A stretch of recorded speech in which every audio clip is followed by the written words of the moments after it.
Assalamualaikum warahmatullahi wabarakatuh. Perkenalkan saya Akila Gilbrano Hakimi dengan NIM G002514 dari kelompok B7. Yang pada kali ini saya akan melaporkan laporan anatomi blok 1.2. Jadi, untuk laporan pertama, tak dalang 65 tahun datang ke rumah sakit dengan keluhan nyeri di bagian punggung. Untuk pertanyaannya, jelaskan struktur anatomi vertebrae meliputi osa, ligamenta, dan artikulasio. Yang pertama ada os vertebra.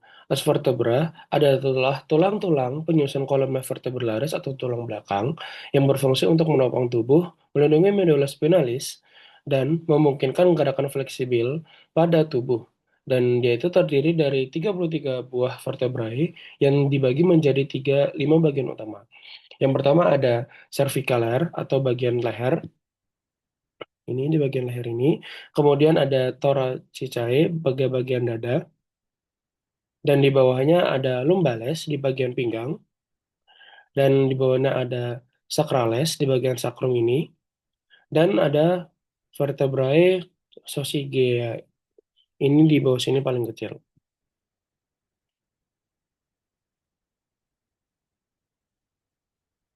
Untuk vertebrae cervicalis atau bagian leher ini, yang pertama ada C1.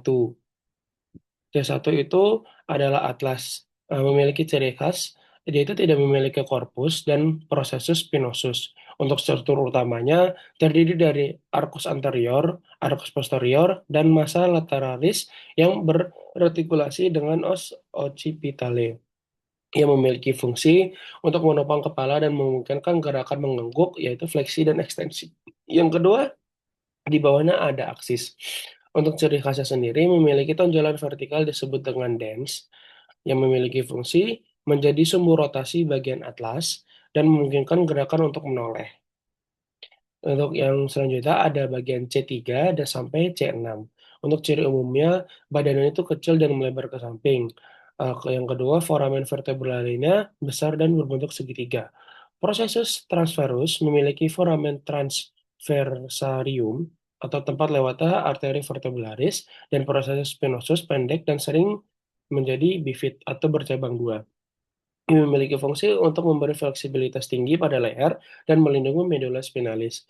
Yang terakhir di bawahnya ada vertebrae prominens yang memiliki ciri khas prosesus spinosus panjang atau bifid dan mudah diraba di pangkal leher.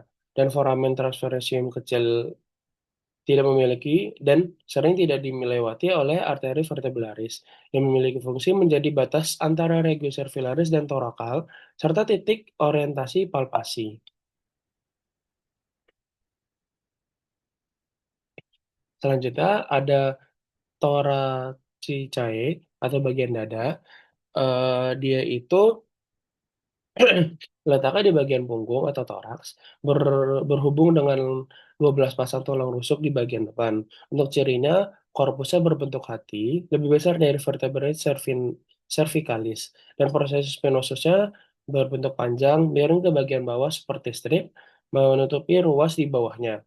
Untuk proses transversusnya memiliki fovea costalis transveralis untuk berartikulasi dengan ujung tulang rusuk. Untuk korpus vertebrae-nya memiliki fovea costalis superior dan inferior untuk kepala tulang rusuk. Dan dia itu dibagi menjadi tiga. Yaitu yang pertama ada T1 sampai T4 atau bagian atas. Bagian atas ini yaitu mirip vertebrae cervilaris. T1 memiliki fovea costalis superior penuh untuk iga pertama dan setengah inferior untuk iga kedua. Untuk yang kedua ada T5 sampai T8 atau bagian tengah. Itu bentuknya khas torakal sejati. Fovea costalis superior dan inferior jelas untuk kedua iga berbeda. Dan yang terakhir ada T9 sampai T12 atau bagian bawah itu mulai mirip vertebra lumbalis atau bagian badannya lebih besar. T10 sampai 12 memiliki fovea costalis penuh untuk satu iga masing-masing dan T11 sampai T12 memiliki fovea costalis pada proses transversus.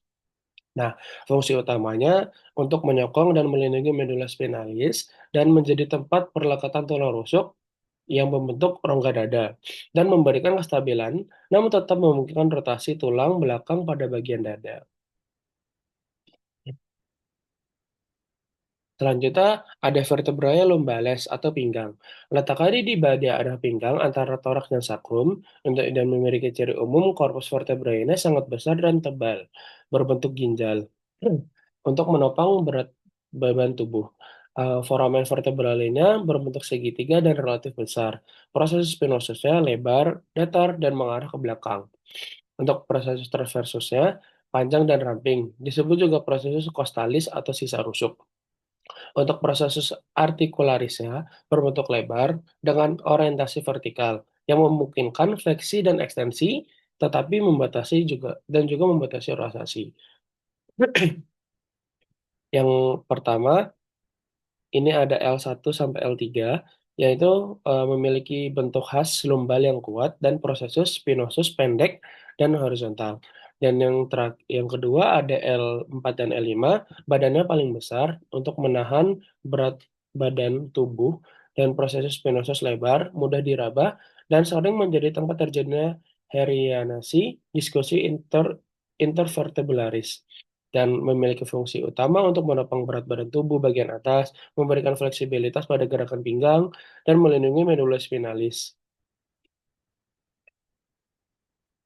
Selanjutnya ada vertebrae sar sacralis atau sacrum.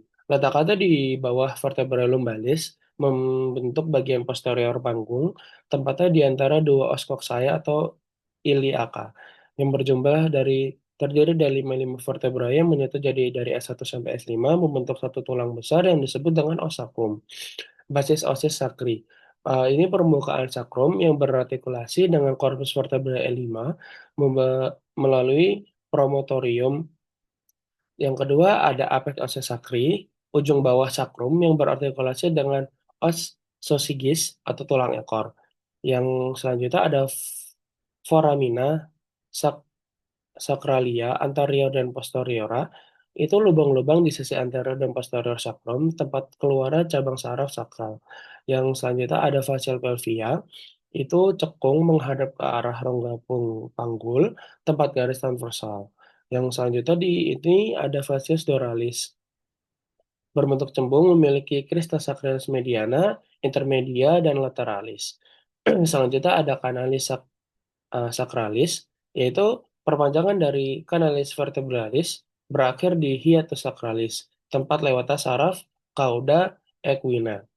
Selanjutnya ada alaosis sacri atau sayap sakrum, sayap lateral di bagian atas dan yang berartikulasi dengan os ilium membentuk artikulasio sacroiliacia. Itu untuk menopang berat badan dari tulang belakang dan meneruskan ke panggul dan menghubungkan tulang belakang dengan pelvis. Dan yang terakhir ada vertebrae saucigeae atau tulang ekor, letaknya di bagian paling bawah kolom vertebralis tulang belakang di bawah os sacrum. Jumlahnya biasanya terdiri dari 3 sampai 5 vertebrae kecil yang menyatu membentuk satu tulang kecil disebut dengan os saucigis. Ukurannya sangat kecil, mengecil ke arah bawah. Ini dia semakin ke bawah semakin kecil dan dia itu tidak memiliki foramen vertebrae yang jelas dan tidak ada proses spinosus atau transverus yang nyata, hanya berupa tonjolan kecil. Dan dia itu bersatu membentuk tulang segitiga di ujung kolumna vertebralis basis kolumna ini bagian sendi dengan apex osis sacrum. Fungsinya sebagai tempat perlekatan otot ligamentum seperti musculococcygis dan musculolevator. Terus menunjang organ panggul bagian bawah dan berperan sebagai penyeimbang ketika tubuh condong ke bagian belakang. Selanjutnya ada ligamenta. Ligamenta pada tulang belakang berfungsi menjaga kestabilan kekuatan tubuh dan kelenturan kolumna vertebralis. Yang pertama ada ligamenta longitudinal anterius, letaknya menempel di permukaan anterior corpus vertebrae di paling atas ini, dan diskus intervertebralis memanjang dari bagian krani atau tulang occipital hingga os sacrum. Fungsinya untuk mencegah hipertensi dan mengadah terlalu jauh dan menjaga stabilitas bagian depan tulang belakang. Yang kedua ada ligamentum longitudinal posterius. Letaknya di permukaan posterior corpus vertebrae di dalam kanal vertebrae. Fungsinya untuk mencegah hiperfleksi lagi dan menahan agar nukleus pulponus tidak menonjol ke posterior.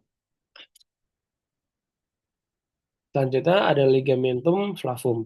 Letaknya menghubungkan foramina vertebrae satu dengan lainnya dari C1 hingga sakrum. Fungsinya untuk mengandung serabut elastin tinggi, memberikan warna kekuningan, membantu tulang belakang kembali ke posisi tegak setelah fleksi, menjaga kelenturan dan kekuatan dinding posterior. Terus yang keempat ada ligamentum interspinale, letaknya di antara proses spinosus vertebrae yang berdekatan. Fungsinya itu untuk membatasi fleksi berlebihan dan menstabilkan hubungan prosesus spinosus. Selanjutnya ada ligamenta superspinale, letaknya di puncak prosesus spinosus memanjang dari C7 sampai sakrum. Fungsinya untuk menghubungkan ujung-ujung proses spinosus, membantu mempertahankan posisi tegak dan mencegah fleksi berlebih. Yang keenam ada ligamentum nocae, letaknya perluasan dari ligamentum supraspinale pada daerah servikal atau leher dari protuberantia occipitale externa hingga processus spinosus C7. Fungsinya untuk menepung kepala dan membatasi fleksi leher dan memberikan tempat perlekatan bagi otot-otot leher. Dan yang terakhir ada ligamenta intertransversarium. Letaknya di antara processus transversus vertebra yang bersebelahan. Fungsinya itu membatasi gerakan lateral dan menstabilkan posisi antara processus transversus. Terus kita lanjut ke articulatio. Articulatio yang pertama ada intervertebralis, letaknya antara corpus vertebrae dengan satu yang lainnya. Struktur pentingnya ada diskus intervertebralis terdiri dari analus fibrillus luar keras dan acelus pulposus dalam lunak. Fungsinya untuk menyerap guncangan dan memungkinkan sedikit gerakan seperti fleksi, ekstensi, dan rotasi tulang belakang. Yang kedua ada artikulasi zygapophysealis atau facet joint. Letaknya antara proses articularis superior dan prosesus articularis inferior vertebrae yang berdekatan. Fungsinya untuk menstabilkan tulang belakang dan memungkinkan gerakan kecil seperti melengkung ke depan dan atau rotasi. Selanjutnya ada articulatio atlanto-occipitalis, letaknya antara condylus occipitalis tulang kepala dan fovea articularis superior pada atlas. Fungsinya untuk memungkinkan gerakan fleksi ekstensi kepala. Yang keempat ada articulatio atlanto-axialis, letaknya antara C1 dan C2. Fungsinya untuk memungkinkan rotasi kepala, gerakan menggeleng. Dan yang kelima ada articularis lumbosacrolalis antara vertebrae L5 dan sakrum. Fungsinya untuk menghubungkan tulang belakang dengan sakrum, menopang beban tubuh bagian atas, dan memungkinkan gerakan terbatas. Selanjutnya, yang keenam, ada articulatio sacrococcygeal antara tulang bawah osakrum dan tulang ekor. Fungsinya memberikan sedikit fleksibilitas di ujung tulang belakang, terutama pada proses persalinan. Dan yang ketujuh ada articulatio costovertebralis dan costotransversaria. Letaknya itu menghubungkan iga dengan vertebrae thoracica yang berfungsi memungkinkan pergerakan tulang iga saat bernafas. Lanjut ke laporan kedua, seorang anak bernama Dudung 9 tahun datang ke IGD setelah jatuh dari pohon mangga. Untuk pertanyaannya, jelaskan rangkaian dan susunan dari plexus brachialis. Untuk proses bronkialis sendiri adalah jaringan saraf yang berasal dari spinal nervus yang berfungsi untuk mempersarafi seluruh lengan. Pada plexus bronchialis, istilah fasciculus digunakan untuk menyebut tiga tali besar yang terbentuk dari hasil pergabungan division.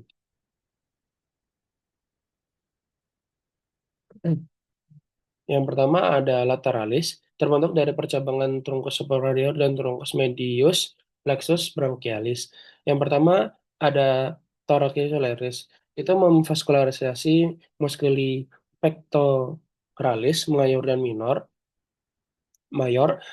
minor bersama dengan nervus thoracius medialis berperan dalam pergerakan otot dada bagian atas. Yang kedua ada musculocutaneus yang menginervasi coracobrachialis dan bicep brachii dan brachialis yang memiliki fungsi fleksi siku dan supinasi lengan bawah. Yang ketiga ada nervus medianus. Ini itu bersatu dengan radix medialis dan fasciculus medialis membentuk nervus medianus yang berperan penting dalam gerakan bawah dan sensasi pada bagian anterior lengan bawah dan tangan. Selanjutnya ada fasciculus medialis. Yang pertama ada nervus thoracolocus medialis, asalnya dari C8 hingga T1. Fungsinya untuk menginervasi otot, eh, pectoralis minor dan sebagian muskuli pectoral mayor. Perannya untuk membantu gerakan aduksi dan rotasi ke dalam lengan. Yang kedua ada cutaneus branchii medialis, asalnya dari C8 hingga T1. Fungsinya saraf sensorik murni memberikan sensasi pada kulit sisi medialis lengan atas. Untuk distribusinya sendiri daerah antara ketiak sampai siku bagian dalam. Dan yang ketiga ada cutaneous arteriobrachial medialis. Asalnya juga dari C8 hingga T1, fungsinya sensorik untuk kulit di sisi medial lengan bawah dari siku ke pergelangan. Dan kadang bergabung dengan cabang saraf intercontobrachialis di ketiak. Selanjutnya ada nervus fasciculus medialis, ada nervus ulnaris. Asalnya juga dari C8 hingga T1, kadang juga mendapatkan sedikit serabut dari C7. Fungsinya, fungsi motorika otot-otot kompartemen anterior dengan bawah bagian medialis.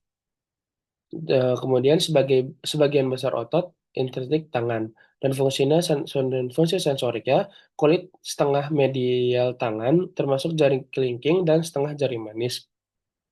Dan yang kedua, ada nervus medianus, asalnya dari fasciculus medialis, bergabung dengan radix lateralis dan fasciculus lateralis membentuk nervus medianus. Fungsinya untuk mengatur otot-otot flexor lengan bawah dengan ibu jari dan sensasi pada lateral 1 sampai 3,5. Dan yang ketiga, ada laporan ketiga, Minho 33 tahun merupakan seorang atlet lari. Suatu hari dia tiba-tiba mengeluh nyeri hebat di tungkai kanan atasnya. Untuk pertanyaannya, jelaskan anatomi regiofemoralis meliputi osa, muskuli, dan inervasi. Yang pertama, untuk osa ini itu ada os femur. Os femur ada tulang panjang, long bone, terbesar dan terkuat dalam tubuh manusia, berfungsi untuk menyokong berat badan tubuh, menghubungkan batang tulang dengan tungkai bawah, serta membentuk sendi panggul dan sendi lutut. Os femur memiliki 3 bagian utama. Yang pertama ada caput, yang berbentuk bulat seperti bola, yang berada di atas ini berartikulasi dengan acetabulum os coccyx membentuk artikulasi coccyx. Di puncaknya terdapat fovea capitis femoris, tempatnya melekatnya ligamenta capitis femoris. Yang kedua, bagian bawah ada femoris atau lehernya, itu menghubungkan kepala dengan badannya. Leher ini membentuk sudut leher bagian leher badan sekitar 125 sampai 130 derajat disebut angulus colifemoris. Dan ini merupakan daerah paling sering terjadi fraktur pada usia lanjut. Yang ketiga ada femoris atau badannya. Bentuknya silindris, sedikit melengkung ke anterior, permukaan posteriornya terdapat linea aspera, yaitu garis kasar, tempat melekatnya bagiannya otot seperti eh, adduktor longus magnus, biceps femoris, dan vatus medialis dan lateralis. Untuk muskulinya sendiri, otot-otot femoralis dibagi menjadi 3 kompartemen utama yang dikelilingi fascia lata. Yang pertama, kompartemen anterior, yang berfungsi sebagai ekstensor lutut dan fleksor panggul. Musculus quadriceps femoris terdiri dari 4 kepala. Ada rectus femoralis, vatus lateralis, vatus medialis, dan vatus intermedius. Yang kemudian ada di bawahnya ada sartorius atau otot terpanjang flexor dan exorotator panggul fleksor lutut. Yang selanjutnya ada iliopsoas Flexor panggul utama berorigo di pelvis dan vertebrae lumbal ber berinsorsiso di thorax minor. Yang kedua ada kompartemen posterior atau dorsal, dikenal sebagai kelompok muskuli hamstring, berfungsi sebagai flexor lutut dan ekstentor panggul, yang berisikan muskuli bicep femoris, semitendinous, dan semimembranosus. Yang ketiga, ada kompartemen medial berfungsi terutama sebagai aduktor paha seperti aduktor longus, aduktor brevis, dan aduktor magnus. Otot-otot utama yang melakukan gerakan aduksi, aduktor magnus adalah otot terbesar di kompartemen ini dan memiliki komponen aduktor hamstring. Untuk gracilis, otot yang paling superficial dan merupakan satu-satunya aduktor yang melintas sendi lutut yang berfungsi untuk menjaga fleksor dan rotasi internal lutut. Dan petenius terletak di superior medial. Superior medial berfungsi sebagai aduktor fleksor panggul. Selanjutnya, kita membahas inervasi. Yang pertama ada nerve femoralis, asalnya dari plexus lumbalis L1, L2, 3, dan 4. Jalurnya berjalan ke bawah dan masuk ke paha paha di bawah ligamentum inguinal, lateral, dan arteria femoralis. Fungsinya itu untuk fungsi motoriknya menginervasi semua otot di kompartemen anterior dan sensoriknya memberikan sensasi pada kulit di bagian anterior paha. Yang kedua ada nervus obturatorius, asalnya juga dari L2, 3, dan 4. Jalurnya keluar dari pelvis melalui foramen obturatum dan masuk ke kompartemen medial paha. Fungsinya di regi femoralis itu untuk menginervasi sebagian besar otot di kompartemen medial, itu untuk fungsi motoriknya, untuk fungsi sensoriknya memberikan sensasi pada kulit di bagian medial paha. Dan yang terakhir ada nervus ischiadius, asalnya dari plexus sacralis dari L4, 5, S1, 2, dan 3, jalur saraf terpanjang dan tertebal di tubuh. Ia keluar dari pelvis melalui foramen ischiadium majus dan berjalan ke bawah di sepanjang kompartemen posterior paha. Fungsinya itu di rego femoralis, fungsi motoriknya untuk menginervasi otot-otot kompartemen posterior dan muskul hamstring yang merupakan otot yang sering cedera pada pelari. Mungkin sekian presentasi dari saya. Mohon maaf bila ada kata-kata yang kurang berkenan. Wassalamualaikum warahmatullahi wabarakatuh.